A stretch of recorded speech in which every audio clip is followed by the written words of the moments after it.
আল্লাহ পাক বলেন এই যে কিতাব আপনাকে দিয়েছি এটা মানুষদেরকে যখন সতর্ক করবেন আপনার মনের ভেতরে যেন কোনো ভয় ভীতি সংশয় সন্দেহ এগুলো কাজ না করে। হারাজন শব্দের অর্থ আমরা পেয়েছি তাফসিরে দুইটা। এক নম্বরে কোরআন প্রচার করতে গেলে হয়তো মনের ভেতরে ভয় আসতে পারে যে অনেকেই না বুঝে বিরোধিতা করবে। এই মানুষ আছে না নেই? আছে, এদেশে এখন বেশি। প্রশাসনের কান ভারী করে আমার নাম দিয়ে যারা, আর ওনারাও ভুল বোঝে, ওরা কোরআনে কারিমের উপস্থাপন সঠিকভাবে না বুঝে ভুল বোঝে। কথা বলেন না কেন? দুই নম্বরে আবহমান কাল থেকে হয়তো অনেক নিয়ম নীতি এদেশে চলে আসছে যেগুলো ইসলাম মনে করে মানুষ পালন করে। আসতে বলেন। বিশেষ করে চট্টগ্রাম বিভাগে বেশি আবহমান কাল থেকে এমন এমন নীতি চলে আসছে ইসলামের নামে, ওটা ইসলাম না, মানুষ বানিয়েছে ইসলামের নাম দিয়ে। আমি ডক্টর আব্দুল্লাহ জাহাঙ্গীর স্যারের হাদিসের নামে জালিয়াতিতে যতগুলো হাদিস আমার চোখে পড়েছে ধরার মতো উল্লেখযোগ্য সব এই বিভাগের সাথে মেলে আর বরিশালের সাথে। জোরে বলেন সুবহানাল্লাহ না নাউজুবিল্লাহ। উনি ওখানে অনেক হাদিস দিয়েছেন যেটা হাদিস না, হাদিসের নামে জালিয়াতি করে ঢুকিয়েছে। কিছু কিছু মানুষ দেখে বিভিন্ন অনুষ্ঠানে গেলে এশকের ঠেলায় লাফায়। কোথায় পেয়েছেন বলেন তো? এই যে চাঁদপুর জেলা চট্টগ্রাম বিভাগে না? এক কথা বলেন না কেন? ব্রাহ্মণবাড়িয়া জেলা কোন বিভাগে? এই সমস্ত জেলাতে বিভিন্ন অনুষ্ঠানে হাজারো মানুষ শুনি পীর সাহেবও লাফায়, মুরিদও লাফায়। শুধু লাফিয়ে শেষ করে না, বাঁশ বয়ে ওঠে, গাছ বয়ে ওঠে, এমনকি পীর সাহেবের গলা পর্যন্ত ধরে ঝোলাঝুলি করছে।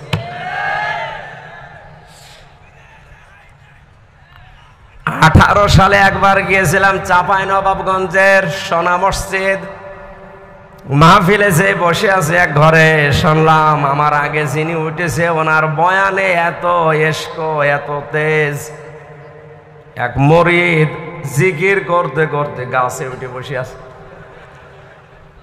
আমার এসে কমিটির লোকজন বলছে হুজুর ঘটনা ঘটে গেছে। জিজ্ঞাসা করলাম গাছে কেন? যে এশকের ঠেলায় উঠেছে। জিকিরের এত তেজ আপনার যে আপনি গাছে উঠে বসে আছেন। পাশেই কিন্তু ছিল ওই যে কাঁটাওয়ালা মান্দার গাছ, ওইটাই ওঠে না। যাতে মাতাল হলো তাহলে ঠিক আছে। সুতরাং আমি এই কোরআনের মঞ্চ থেকে, যেহেতু এটা মিডিয়া এসেছে, রেকর্ড হচ্ছে, কালকে সারা দুনিয়া ছড়াবে, ইসলামের নাম নিয়ে এগুলো যারা করছেন কোনো ভিত্তি নেই, সব ওদের দরবার ঠিকানোর বানানো পদ্ধতি। আপনার বয়ান কি রসুলের বয়ানের চাইতেও বেশি তাসির ছিল? বিশ্বনবী যারা যতদিন বয়ান করেছেন কোন মানুষ লাফিয়েছে, গাছে উঠেছে, এই সামিয়ানা বেবে উঠেছে, আমরা তো পাইনি। আপনি কোথায় পেলেন এগুলো?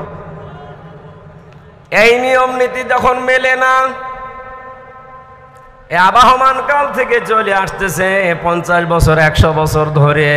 কোরআনের সঠিক কথাগুলো বললে, তাফসীর করলে ওই খোলসাগুলো উপর থেকে চলে যাবে। কারণ তাফসীর মানে খুলে ফেলা। তাফসীর মানে কি? যখন আবরণগুলো আমি খুলে দেব, জাতির সামনে উন্মুক্ত হয়ে যাবে, তো ভণ্ডামি করে খাচ্ছে, তখন ওই মানুষগুলো মন খারাপ করতে পারে। এই মানুষ বাংলাদেশে এখন নেই। আল্লাহ পাক এই দিকে ইঙ্গিত করে হারজন দিয়েছেন। হে নবী, হয়তো না বুঝে অনেকে বিরোধিতা করতে পারে, অনেকে বোঝা শোনার পরে তাদের ব্যবসায় ভাটা পড়বে, এই কারণে মন খারাপ করতে পারে। আপনি দুইজনের একদিকেও তাকাবেন না, আল্লাহর দিকে তাকিয়ে আপনি সতর্ক করবেন। কারণ কোরআনে কারীম এটা জিকির হচ্ছে আমার মুমিন বান্দাদের জন্য। জোরে বলেন সুবহানাল্লাহ। এর পরবর্তী আয়াতটা একটু ভয়ঙ্কর। আমি একা না, যত মানুষ এখানে আছে মিডিয়ার মাধ্যমে যত জায়গায় যাবে সবাইকে আমি এই আয়াতটা শোনাচ্ছি। ইত্তাবিউ মা উনজিলা ইলাইকুম মির রাব্বিকুম ওয়া লা তাত্তাবিউ মিন দুনিহি আউলিয়া কলিলাম মা তাযাক্কারুন। চিৎকার করে বলেন আল্লাহু আকবার। ইত্তাবিউনা, ইত্তাবিউ বহু বচন দিয়েছেন আল্লাহ। অপেক্ষাবাসী পৃথিবীর মানুষকে এই ময়দান থেকে জানাও, সবাই মিলে তোমরা অনুসরণ করো, ইত্তেবা করো, দেখে দেখে চলো। মা উনজিলা ইলাইকুম মির রাব্বিকুম, তোমাদের রবের পক্ষ থেকে যেটা নাযিল হয়েছে। কক্সবাজার বাসীকে বলতে চাই, আমাদের রবের পক্ষ থেকে যেটা নাযিল হয়েছে তার নাম কি? এই বলেন বলেন। সুতরাং অনুসরণ যদি করা লাগে সবাই মিলে, কোনটা করা লাগবে? আরো জোরে।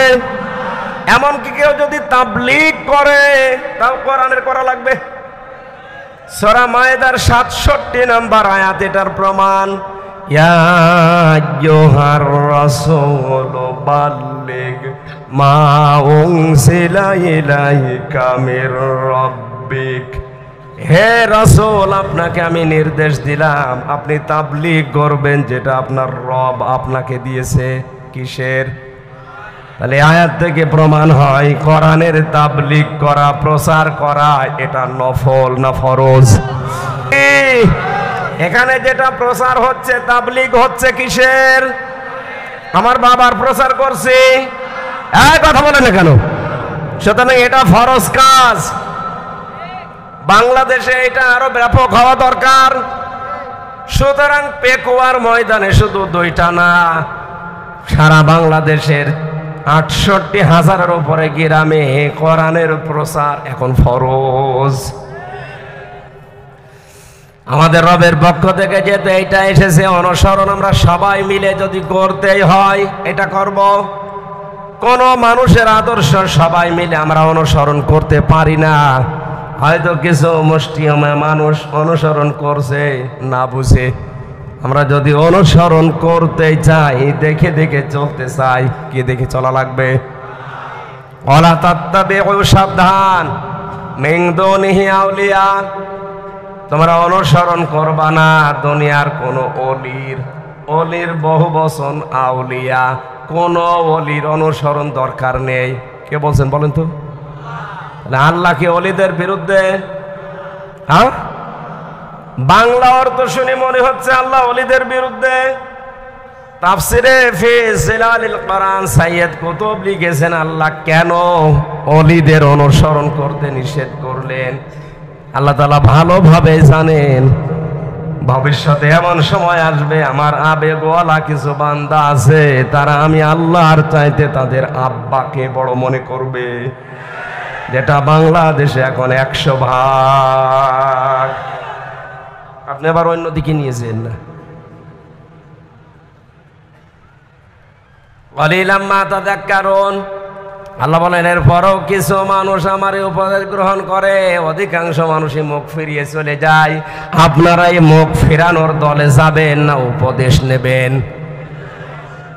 এই কোরআনে কারীম থেকে আমি 2টা আয়াত পড়েছি, সূরা বাকারার 124 নম্বর আয়াত আর সূরা তাওবার 111 নম্বর আয়াত।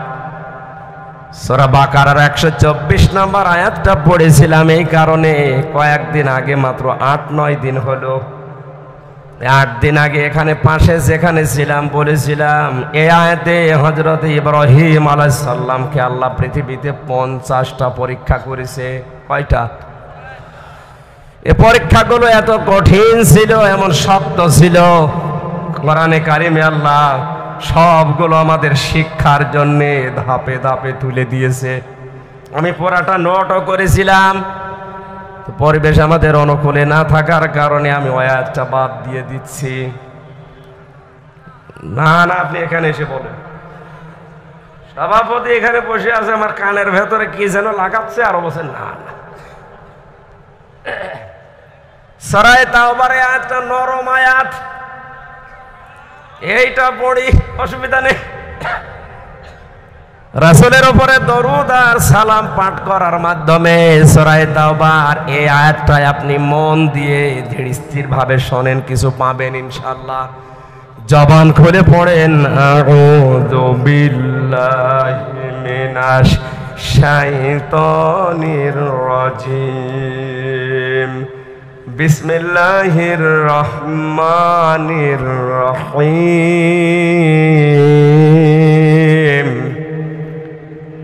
ইন্নাল্লাহা আশতারা মিনাল মুমিনিনা আনফুসাহুম ওয়া আমওয়ালাহুম বিআন্না লাহুমুল জান্নাহ। আমার ভাইরা, কোরআন যত অ্যাক্টিভ ভাবে মানুষ শুনবে, আল্লাহ তার দিকে তত বেশি নজর দিয়ে থাকবে। ইমাম মালিক 100 বার আল্লাহকে স্বপ্ন দেখেছিলেন, 100 বারই তিনি জিজ্ঞাসা করেছেন, মাবুদ তোমার নজর বেশি কোন দিকে থাকে? আল্লাহ পাক তাকে স্বপ্নে 100 বারই জানিয়েছেন, ইমাম মালিক রে, আমি সবচেয়ে বেশি গুরুত্ব দিয়ে নজর দিয়ে থাকি আমার ওই বান্দার দিকে যে বান্দা আমার কোরআন পড়ে। সুতরাং খুব স্থির ভাবে শুনবেন। প্রধানমন্ত্রী আজকে যদি বলে আমার কাছে অমুককে নিয়ে আসো, আমি তাকে দেখব, মানুষ পাগলের মতো এই 400 কিলো দূর থেকে ছুটে যাবে। কথা বলে না কেন? হাদিস দিয়ে নবীজি জানালেন, যে ব্যক্তি কোরআন পড়ে স্থির ভাবে শোনে মনোযোগ দিয়ে, মহান আল্লাহ তার দিকে নজর দিয়ে থাকে। সুতরাং তামাম দুনিয়ার সব প্রধানমন্ত্রীর চাইতেও আল্লাহর নজর পাওয়া জরুরি কিনা? আরো জোরে বলেন। ওই দিকে তাকিয়ে যদি আপনি সেই সকাল 10টা থেকে রাত 10টা পর্যন্ত অনেক ধৈর্য ধরেছেন, আর আধা ঘন্টা ধৈর্য ধরা যাবে না? স্থির ভাবে এখান থেকে 4টা শিক্ষা আজকে নিয়ে যাব ইনশাআল্লাহ। আমি এদিকে ওদিকে ডালপালা সব বাদ দিয়ে সরাসরি তাফসীরে প্রবেশ করছি। আল্লাহ পাক বলেন, ইন্নাল্লাহা আশতারা, অবশ্যই আমি আল্লাহ ক্রয় করে নিয়েছি, কিনে নিয়েছি, মিনাল মুমিনিনা, মুমিনদের কাছ থেকে, আনফুসাহুম ওয়া আমওয়ালাহুম, তাদের জান আর তাদের মাল, বিনিময়ে তাদেরকে আমি আল্লাহ জান্নাত দিয়ে দিয়েছি। জোরে বলেন আলহামদুলিল্লাহ। ও কক্সবাজারবাসী, আপনার জীবনের এই ইবাদত বন্দেগী গুলো এতদিন যাই করেছেন, এটা কবুল হয়েছে কিনা একটা জানার মতো একটা পদ্ধতি আছে। আল্লাহর নবী জানিয়েছেন, মানুষের জীবনের ইবাদত বন্দেগী কবুল হচ্ছে কিনা এটা জানার পদ্ধতি, তার আচরণ যদি মানুষের সাথে ভালো হয়, উত্তম হয়, তার মুআমালাত মুআশারাত বুঝতে হবে তার পেছনের আমল আখলাক আল্লাহ কবুল করেছেন। মুসলমান ভাইরা, পৃথিবীর কোন মানুষের আমল আখলাক, তার পেছনের জীবনকে যদি আল্লাহ পছন্দ করে, ওই মানুষটাকে আমরা হাদিস পড়েছি সাধারণভাবে তাকে আল্লাহ মরণ দেন না, শাহাদতের মরণ দিয়ে তার জীবনটা আল্লাহ ধন্য করে দেন। সুতরাং এই পৃথিবীতে যারা আয়াজ কোরআনের জন্যে, ইসলামী আন্দোলনের জন্যে জীবন দিয়ে চলে যাচ্ছে, এ মানুষগুলোর জীবন যৌবন পেছনের লাইফটা আল্লাহর পছন্দ হয়েছে, এজন্য সাধারণভাবে মরণ না দিয়ে শাহাদতের মরণ দিচ্ছে। এর দলিল সূরা আলে ইমরানের 140 নম্বর আয়াত, খুব ভালো করে খেয়াল করবেন। ওয়ালিয়া'লামাল্লাহুল্লাযীনা আমানু ওয়া ইয়াত্তাখিযা মিনকুম শুহাদা আল্লাহু লা ইউহিব্বুয যালিমিন। এই ভালো করে মিলাবেন। তোমাদের ভেতরে সবাইকে আমি শাহাদাতের মরণ দেই না।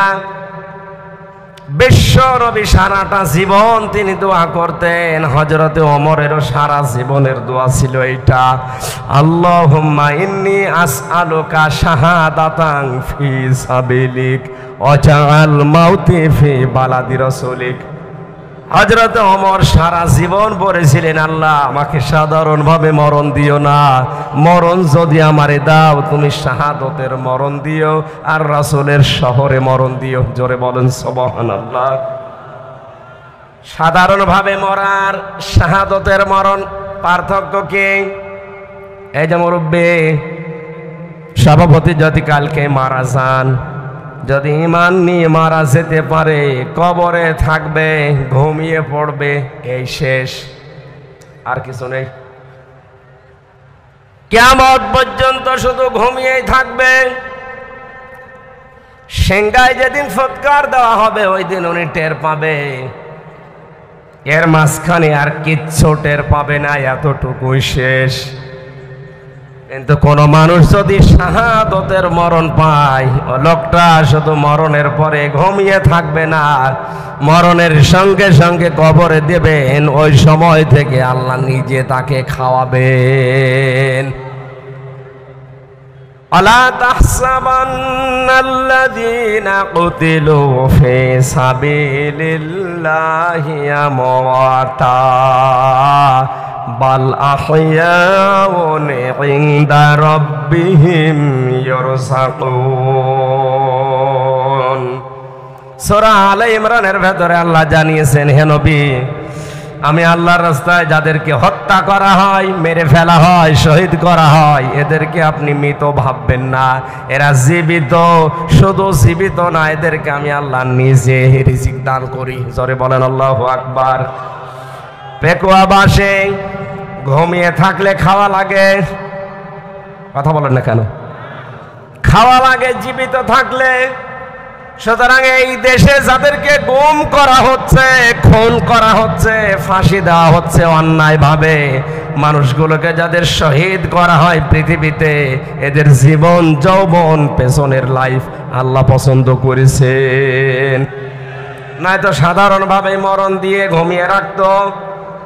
যেহেতু আল্লাহ তাদের জীবন যৌবন পছন্দ করেছে, তাদের প্র্যাকটিক্যাল লাইফটা আল্লাহর ভালো লেগেছে, এজন্য ঈমান নিয়ে মরণের পাশাপাশি তাদেরকে আল্লাহ শাহাদতের মরণ দিয়ে ধন্য করছে। নবীজির চাচা হযরতে হামজা রাদিয়াল্লাহু তাআলা আনহু ইন্তেকালের প্রায় 30 বছর পর তার কবরটা একবার মদিনায় ঢল হওয়ার কারণে ভেঙে গিয়েছিল। ওই সময় ছোটবেলায় তার সাথে যারা যুদ্ধে লিপ্ত হয়েছিল, এখন তারা বড় হয়ে গেছে। রক্ত অনুসন্ধান করতে করতে যে দেখে হযরতে হামজার যে সমস্ত জায়গায় কাফেররা তরবারি দিয়ে আঘাত করেছিল, ওই ক্ষত চিহ্ন দিয়ে ফিনকি দিয়ে রক্ত বের হচ্ছে। আমার প্রশ্ন হচ্ছে, মানুষ যদি খাবার খায় তাহলে রক্ত গোশত তৈরি হয়, কথা বলেন ঠিক কিনা? খাবার না খেলে তার রক্ত তৈরি হবে কি করে?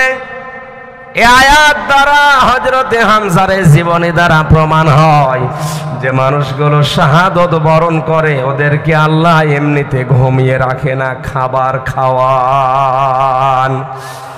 আমাদের জীবনের একমাত্র চাহিদা, তোমরা যেটা চাও আমাদেরকে মেরে ফেলতে, আমরাও মরতেই চাই, কুকুর শিয়ালের মতো না, আমরা মরতে চাই শাহাদতের মরণ নিয়ে।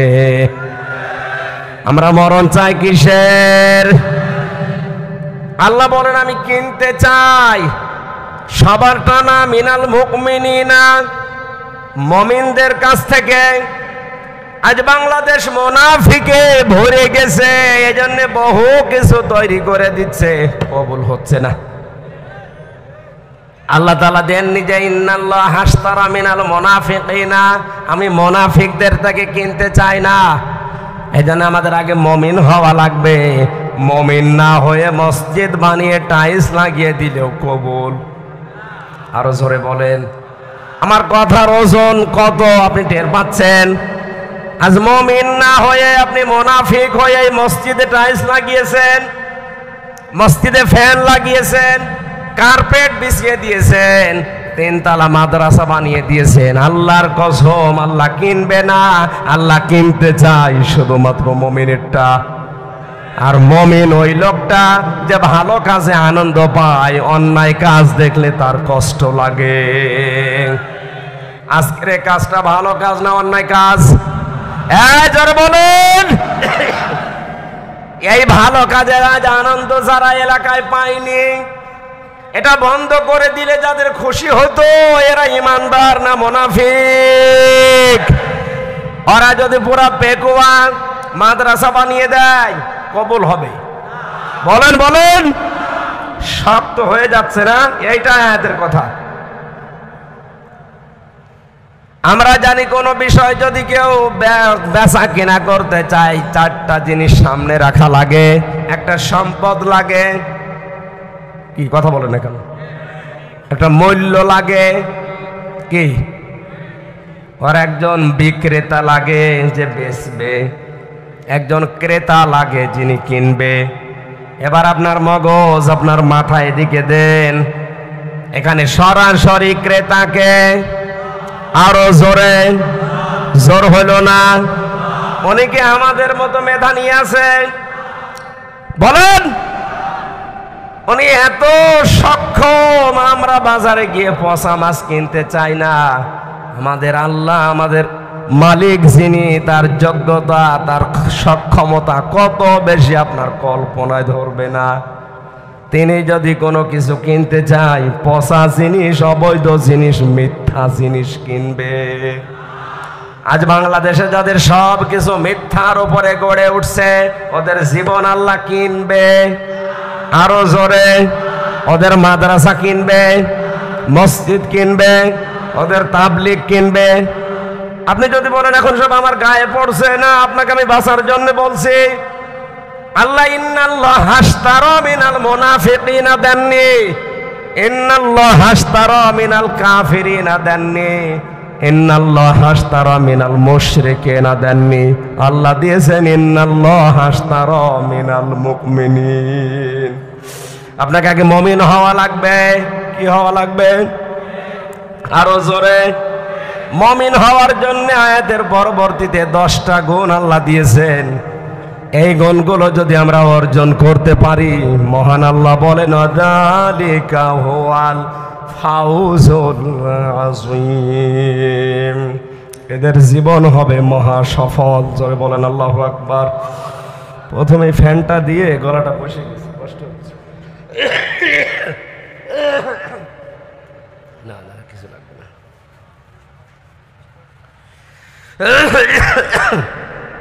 যেটা করেছিলাম সেটা পারলাম না, তো ওই জন্য হচ্ছে না।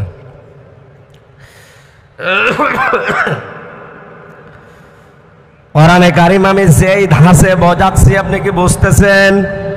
তাহলে আমাদেরকে কিছু বিক্রি করতে হলে কি হওয়া লাগবে? আরো জোরে। মুনাফিক হলে, মুনাফিকের যে আচরণগুলো আমরা জানি, তার 1 নাম্বার, কথা বললেই, কাজ করলেই মিথ্যা কথা বলে, মিথ্যা কাজ করে। আজ তাদের জীবন যৌবন কথাবার্তারা সব জাতির সাথে মিথ্যা। ওদের 6000 মসজিদ বানিয়ে দিলেও কবুল হবে না। এবার কোন হুজুর নিয়ে আসবেন? নিয়ে আসেন।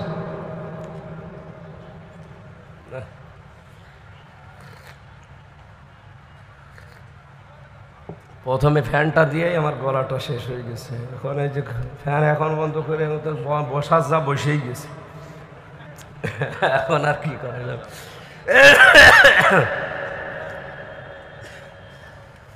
মুসলমান ভাইরা, আমি আপনাকে বলছি, মুসলমান ভাইরা আপনাকে বলছে, ইমানদার না হয়ে তামাম দুনিয়া মসজিদ বানানোর লাভ নেই। আপনি করছেন কার জন্যে? বলেন বলেন। উনি তো কিনতে চান না আপনারটা, কারণ মুনাফিক কথা বললে কি বলে? আমানত রাখলে। আরো জোরে। রাষ্ট্রের সম্পদ যারা আত্মসাৎ করে বেগম পাড়া বানিয়েছে, ওরা কিয়ামত পর্যন্ত বাংলাদেশে মসজিদ বানালেও কবুল হবে না। আমি জানো না, জোর করে কবুল করাবো আপনার বাবারটা। আমানত রাখলেই খেয়ানত করে, কথা বললেই কাজ করলেই মিথ্যা কথা বলে, মিথ্যা কাজ করে, আর ওয়াদা দিলে ঠিক রাখে না, ওয়াদাগুলো ভঙ্গ করে। কত ওয়াদা আমরা কত বছরে 50 বছর ধরে অনেকের কাছে পেয়েছি। মানুষেরা 50 বছরে ওয়াদা করেছে ক্ষমতায় যাওয়ার আগে কোরআন সুন্নাহ বিরোধী কোনো আইন দেশে পাশ হবে না, অথচ 50 বছরেই পুরা উল্টা ক্ষমতায় যেই শিক্ষা ব্যবস্থায় হাত দেয়। ক্ষমতা পেয়ে শিক্ষা ব্যবস্থা আসমানি শিক্ষা তুলে দেওয়ার এই চরিত্র ছিল ফেরাউনের।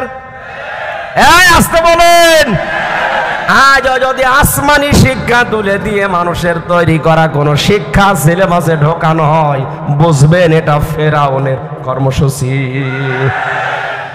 কিন্তু আমাদেরকে সাবধান হওয়া লাগবে এই জায়গায়। এই কারণে ক্লাস 7 পর্যন্ত, এর আগে ঠিক আছে, 7-এ যেটা দেওয়া হয়েছে আমি নাম নাই নিলাম, অন্তত 1 থেকে 7 পর্যন্ত যাবার আগে আমাদের ছেলে মেয়েদেরকে এমন ভাবে তৈরি করা লাগবে, ওখানে যেয়ে পড়ুক সিলেবাস, কিন্তু বিশ্বাস যেন না করে। এদের মগজটা এইভাবে তৈরি করা দরকার আছে না নেই? এখন যদি বলেন না আরো কিছু দেরি আছে, অলস হয়ে থাকেন। একটা গল্প পড়েছিলাম 2 অলসের। এক গাছতলায় কুল বড়ই পড়ে একেবারে ভিট পড়ে আছে। পুলিশ যাচ্ছিল পাশ দিয়ে, এক অলস ডাক দিয়ে বলে, ভাই পুলিশ এদিকে আসেন। কেন? এ কুল বড়ই পড়ে আছে, আমি আজ সারাদিন প্রায় বসে আছি কিন্তু খেতে পারছি না, আপনি আমারে তুলে দেন। পাশের এক অলসটাকে পুলিশ বলছে, তুমি একটু তুলে দিতে পারো না? ওই অলস ডাক দিয়ে বলে, পুলিশ ভাই কি বলবো, কিছুক্ষণ আগে একটা কুকুর এসে আমার মুখ চাটছিল, ও দেখেছে তাও নাড়া দেয়নি, আর আমিও হাত দিয়ে নিষেধ করিনি। আমি হাসির খোরাকি দেওয়ার জন্য বলি নাই, বাস্তবতা এখন সামনে আমাদের এইটাই। এখনো যদি হাত না ছাড়া দেন, এখনো যদি আপনি একটু না করেন, কুকুর এসে মুখ চাটবে। কথা বলে না কেন? নাম ধরা লাগবে।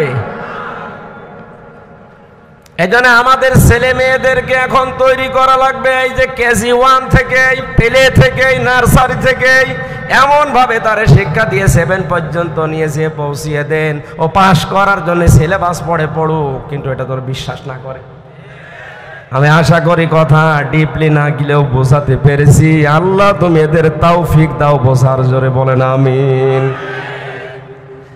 আল্লাহ কিনতে চান প্রথমে মুমিনদেরটা কি কিনবেন? আনফুসাহুম, তাদের জান। কি কিনবেন? বলেন জান মানে আমাদের এই জান নিয়ে আল্লাহ কি করবেন? মানুষের জান তার জীবনকে পবিত্র করার জন্য আমি 2টা ঔষধ পেয়েছি। 1 নম্বরে মানুষের জীবন পবিত্র করার জন্য শিরিক মুক্ত জীবন তৈরি করা লাগবে। দেখো ভেবে চিনতে আমাদের জীবনে যেন শিরিক না আসে। শিরিক আবার 4 প্রকার: শিরিক বিল জাত, শিরিক বিল সিফাত, শিরিক বিল ইখতিয়ার, শিরিক বিল হুকুক। এই 4 প্রকার আবার ভাগ করলে হয় 72 প্রকার। এই সূক্ষ্ম বিষয়গুলো আপনি কোরআন হাদিস পড়ে মিলিয়ে বাস্তবে সেট করবেন, যে কোনো পরিস্থিতিতে শিরিক যেন জীবনে না আসে। ইন্নাল্লাহা লা ইয়াগফিরু আন ইউশরাকা বিহি ওয়া ইয়াগফিরু মা দুনা যালিকা লিমান ইয়াশা। আল্লাহ পাক বলেন, বান্দার সব অপরাধ মাফ করে দেব, কিন্তু শিরিকের গুনাহ মাফ করব না। এজন্য আমাদের জীবনকে পরিচ্ছন্ন পবিত্র করতে হলে কি মুক্ত হওয়া লাগবে? 2 নম্বরে আমরা যেন বেদাত না করি। এই 2টা বিষয় যদি আমাদের ভেতর থেকে দূর হয়ে যায়, শিরিক আর বেদাত, আল্লাহর কসম আমাদের জীবন হবে পবিত্র পরিচ্ছন্ন। ওই জীবন আল্লাহ কিনতে চান, সাধারণভাবে কিনবে না, শাহাদতের মরণ দিয়ে ধন্য করে কিয়ামত পর্যন্ত রিজিক দিতেই থাকবে। দুই নম্বরে ওয়া আমওয়ালাহুম, তোমাদের মাল আল্লাহ কিনতে চান।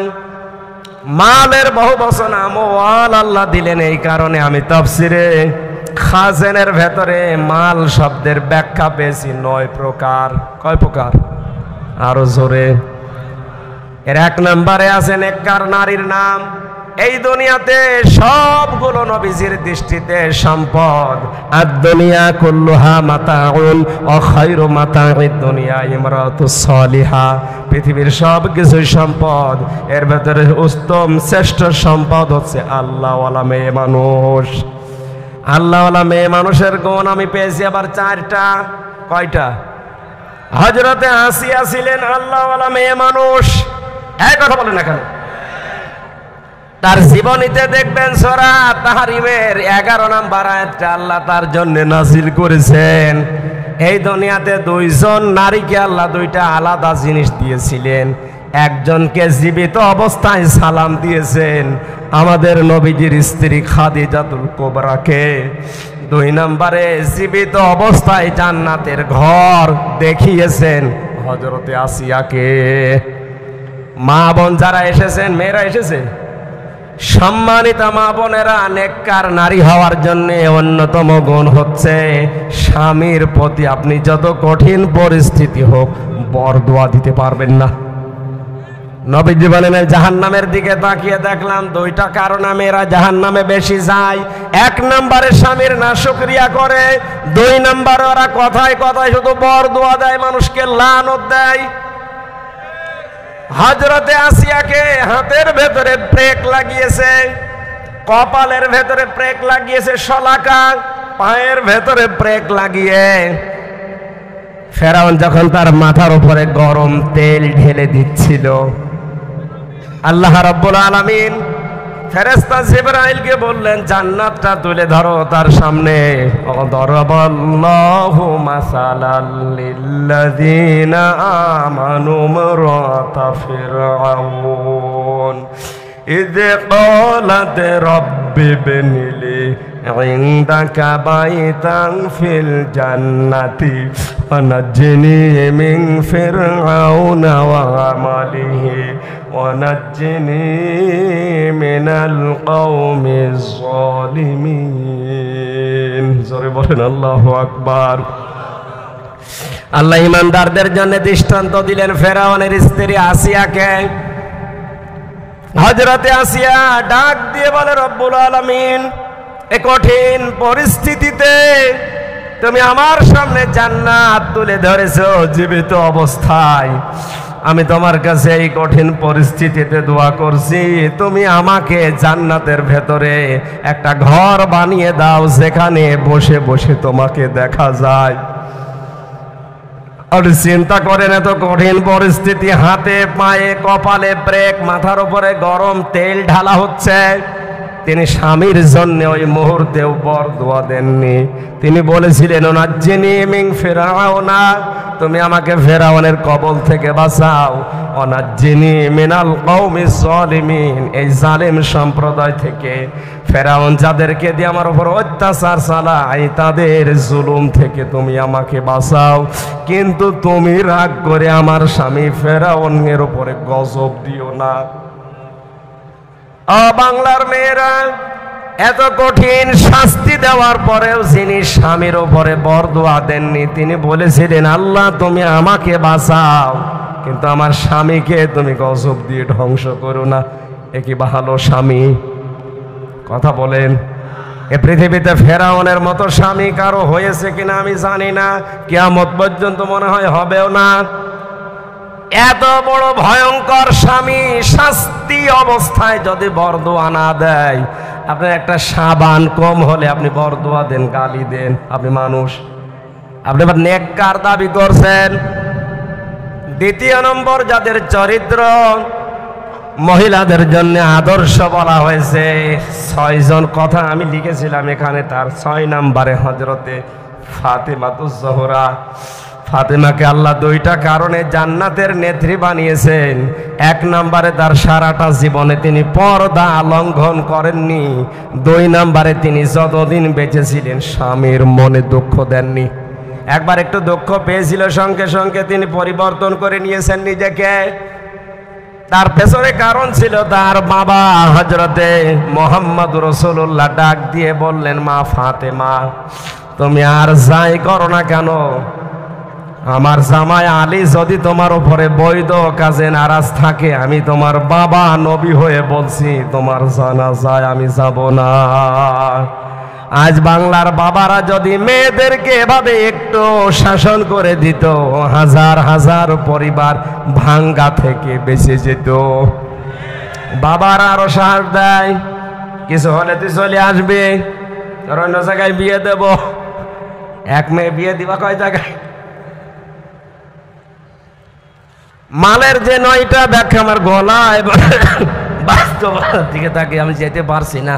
প্রথমে ফ্যানটা দিয়ে আমার অবস্থা খারাপ করে দিয়েছে, এমনি শরীর চলছে না। আচ্ছা, এটা বন্ধ করতে বলবো, আমারও মনে ছিল না। আমি মালগুলোর পুরা ব্যাখ্যা, মাল মানে কি উল্টা পাল্টা দিকে নিয়ে যাবেন না। হ্যাঁ, মাল মানে সম্পদ, এটা আবার 9 প্রকার। প্রথমে 1 প্রকার মালের নাম নবীজি জানিয়েছেন, দুনিয়ার সবই মাল, সবই সম্পদ। উত্তম সম্পদ নেককার মহিলা। নেককার মহিলা কোনোদিন স্বামীকে বরদোয়া দেয় না। স্বামী যে কাজে খুশি থাকে, জায়েজ হলে ওই কাজে ওই মহিলা খুশি থাকে। স্বামীর সম্পদ এবং সন্তানকে ইসলামের পথে চালানোর জন্য চেষ্টা করে, আর স্বামীকে খুশি রাখার জন্যে নিজের সর্বোচ্চ বিলিয়ে দেয়। আল্লাহ যেন মেয়েদেরকে ফাতেমার মতো হওয়ার তৌফিক দেন, আমিন। মা বোন যারা নামাজ পড়েন, শাড়ি পরে আপনার নামাজ অধিকাংশই হয় না। এখন একটা নতুন পোশাক বের হচ্ছে, কি যেন খিমার নাকি নাম। এইটা আপনার এই চুল থেকে শুরু করে পুরা বডি ঢেকে যায়। নিয়ামতুল্লাহ নিজামী যেহেতু ব্যবসা করে বিভিন্ন পোশাকের, এইটা একটু ভালো করে করেন, এটা তুলবেন। হাজার হাজার মেয়েদের নামাজও শুদ্ধ হয়ে যাবে আপনার কারণে। আল্লাহ যেন তৌফিক দেন, বলেন আমিন। 1000, 5000, 10,000 দিয়ে যদি আপনি শাড়ি না কিনে এই 200-250 টাকা লাগে, এটা খুব বেশি হলেও সর্বোচ্চ 500 টাকা লাগবে, এইটা কিনে দেন, ওদের নামাজটা অন্তত শুদ্ধ হবে। আমি আগামীতে কোনো জায়গায় আসলে বাস্তবতায় এই আয়াতটা শেষ করব। এই বিআল্লাহুমুল জান্নাহ দেওয়ার পরে ইউকাতিলুনা ফি সাবিলিল্লাহ ফায়াকতুলুনা ওয়া ইউকতালুন, তাদের মারা লাগবে, মরা লাগবে। কি করে? ওই মারা এই মরা নয়। তাফসিরে যেটা আছে বিস্তারিত বলতে পারলে হয়তো আমার গলায় আর পারছে না। আমি শেষ করে দিচ্ছি, ক্ষমা চাই আজকের মতো, আমিন। বারাকাল্লাহু লানা ওয়া লাকুম ফিল কোরআনিল আযীম।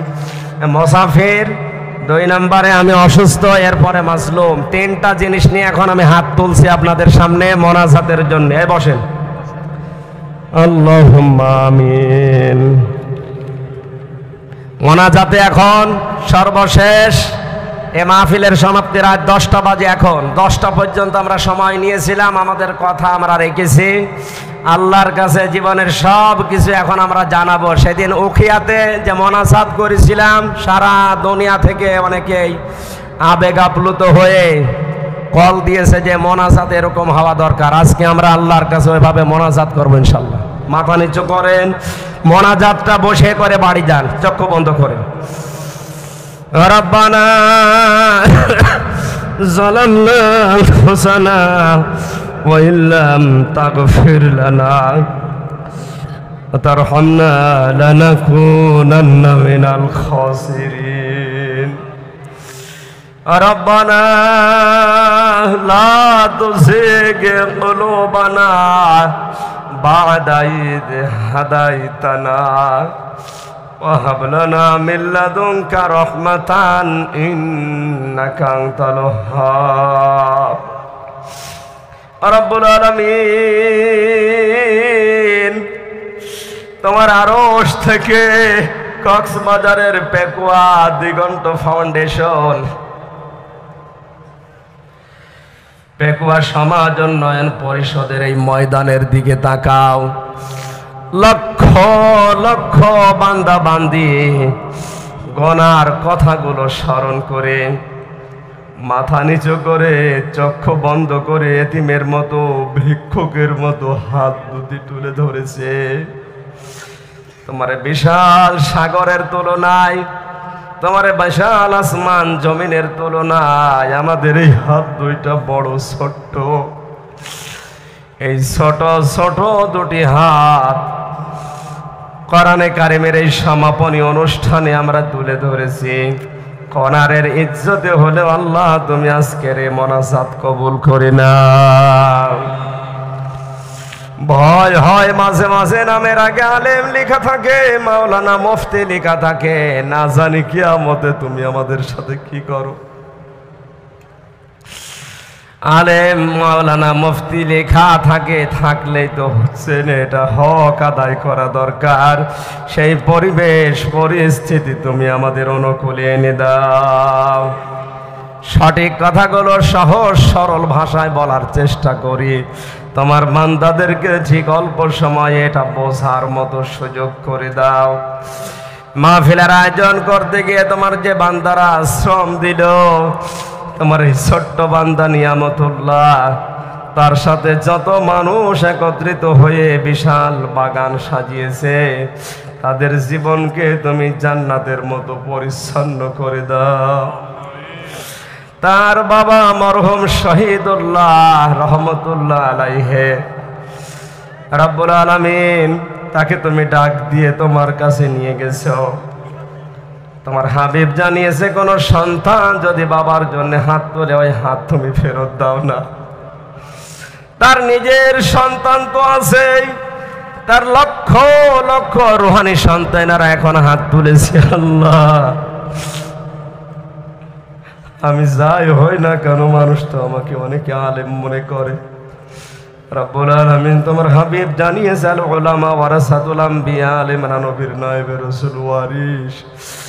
এই হিসাবে হলেও ছোট দুটি হাতের দিকে, চোখের দিকে, কাকতি বিনোদের দিকে তাকিয়ে তোমার বান্দা মরহুম শহীদুল্লাহকে মাফ করে দাও। তার জীবনের ভালো ভালো কাজগুলো মঞ্জুর করো, তার জীবনের অন্যায় কাজগুলো তুমি নিজ গুণে গোপন করে দাও। তার বাড়িতে যে সন্তানাদিগুলো আছে, আল্লাহ তুমি তাদেরকে কুদরতের কোলে তুলে নাও। তার স্ত্রীকে ধৈর্য ধারণ করার সুযোগ দাও। রব্বুল আলামিন মাহফিলের সভাপতি সহ যত আলোচক এসেছে, তাদের কথাগুলো মেনে চলার তৌফিক দাও। সম্মানিতা মা বোনেরা, হযরতে আসিয়ার মতো স্বামীর, হযরতে ফাতিমার মতো স্বামী ভক্ত করে দাও। স্বামীকে সম্মান করার তৌফিক দাও। হযরতে ওসমান রকিয়ার মতো তুমি আমাদের পরিবারটাকে আনন্দে ভরে দাও। আগামীতে এই মাহফিলটা কোরআনের জন্য আরো বিশাল আকারে কবুল করো আল্লাহ। এপেকুয়া কক্সবাজার সহ প্রশাসনের দায়িত্বে যারা আছে, তাদের উপরে রহমত নাজিল করো। কোরআন প্রচারে প্রসারে তাদের আল্লাহ, তাদেরও ভূমিকা যেন ইতিবাচক থাকে, সেই তৌফিক তাদের দান করে দাও। আমার শরীরটা তুমি সুস্থ রাখো আল্লাহ। রব্বুল আলামিন তুমি দেখতে পাচ্ছ আমি অসুস্থ, আমার গলা ব্যথা করছে। কোরআনে কারিমের হক কথাগুলো সহজ সরল ভাষায় বলার জন্যে যে যোগ্যতা দরকার, স্বাস্থ্য দরকার, কণ্ঠ দরকার, আমার ভিক্ষা দাও। আল্লাহুম্মা লা তারুদ্দানা খায়বিন, আল্লাহুম্মা লা তারুদ্দানা খায়বিন, আল্লাহুম্মা লা তারুদ্দানা খায়বিন। আল্লাহ, একেবারে খালি হাতে ফেরত দিও না, একেবারে খালি হাতে। সকাল 10টা থেকে রাত 10টা পার হয়ে গেল, এত রাত পর্যন্ত যারা ফিরে আছে, বসে আছে, এদেরকে একেবারে তুমি ফেরত দিয়ে দেবে। আল্লাহ তাআলা তোমার রাজ্জাক নাম, তুমি আমাদের রিজিক বৃদ্ধি করে দাও। তোমার সাত্তার নামের ওসিলায় আমাদের অপরাধগুলো সব গোপন করে দাও। তুমি আর চাই করো, কিয়ামতে আমাদেরকে অপমান করো না, আমাদেরকে অপমান করো না। অপরাধগুলো দুনিয়ায় লেখা থাকলে মানুষ হয়তো কুকুরের মতো ঘৃণা করতো, যেভাবে গোপন করে রেখেছো কেউ জানে না। কিয়ামতে কোটি কোটি মানুষ থাকবে, না জানি অপরাধগুলো শরীরে ভেসে ওঠে কিনা। রব্বুল আলামিন অপরাধগুলো মেহেরবানি করে তুমি গোপন করে দিও। বিচার যদি তুমি করো আল্লাহ, মাফ করে দিও। এই আশা নিয়ে ভরসা নিয়ে মা আমাদের এই হাত দুইটা আজকে আমরা নামাচ্ছি যে আমাদের কথাগুলো তুমি শুনতে পেয়েছো, দয়া করে তুমি মাফ করে দিয়েছো। রব্বুল আলামিন কত মানুষ কত দিক থেকে শ্রম দিয়েছে স্বেচ্ছাসেবক ভাইরা। আমি সেই মেন গেট থেকে শুরু করে পর্যন্ত আসতে তোমার হাজারো বান্দা যেভাবে শ্রম দিয়েছে, এই সন্তানদেরকে যে মা পেটে নিয়েছে মায়ের পেট ধন্য করে দাও। যে যেইভাবে এগিয়েছে, যেই কয় টাকা খরচ করেছে আল্লাহ তাই ওইভাবে তাকে তুমি বরকত দান করো। বারাকাল্লাহু লানা ওয়া লাকুম ফিল কোরআনিল আযীম। কখন মরণ চলে আসে আমরা জানি না। সেজদা অবস্থায়, রোজা রাখা অবস্থায় শুধু তোমার ওই কালেমাটা পড়তে পড়তে যেন মরতে পারি। লা ইলাহা ইল্লাল্লাহু মুহাম্মাদুর রাসূল।